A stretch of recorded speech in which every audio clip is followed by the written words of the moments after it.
जय जगन्नाथ। आपण को बेहरा होटेल स्वागत। आसतु आज कि सेव प्रस्तुत करवा देखि नवा। एठारे मु 1 किलो बेसन नहीं। बेसन को प्रथमे चालुणी रे परिष्कार करदबा। देखंतु एठारे मु किपरि करूची।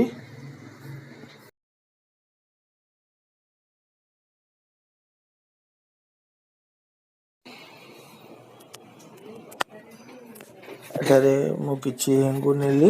एवरेस्ट हेंगु आदिरे मिसाला। स्वाद अनुसार लुण दबा।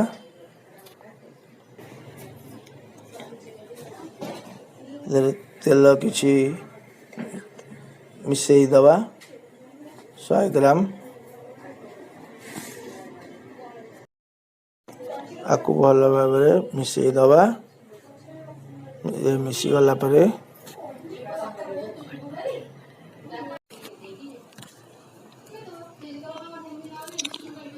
संपूर्ण ये मिसी गलानी। आकु पानी देकी अबिका चकटी दबा।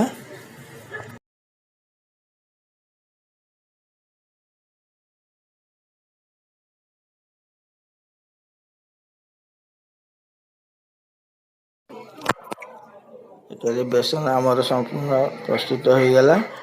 कड़ाई रे तेल नेलु। एटारे मु 2 किलो तेल नेइची।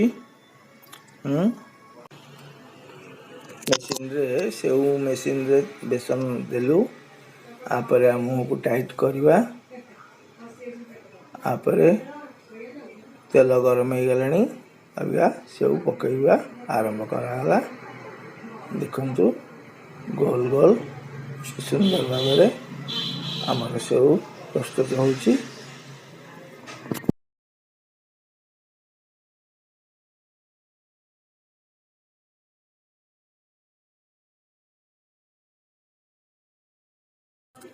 गोटे पटे हो गलानी। तल पटटा ऊपर को दे दबा। देखंतु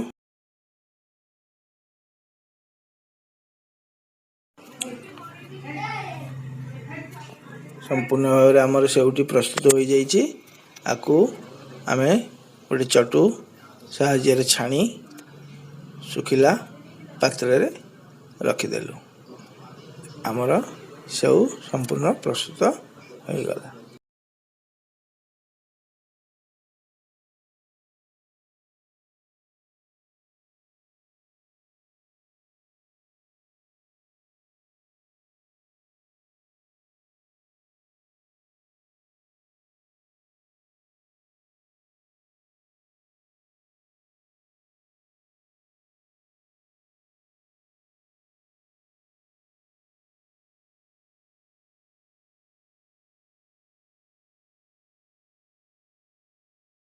आरंभ कराला।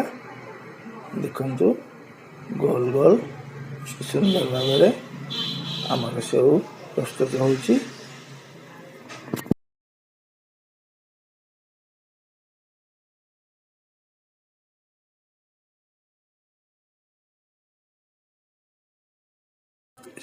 गोटे पटे हो गलानी। तल पटटा ऊपर को दे दबा। देखंतु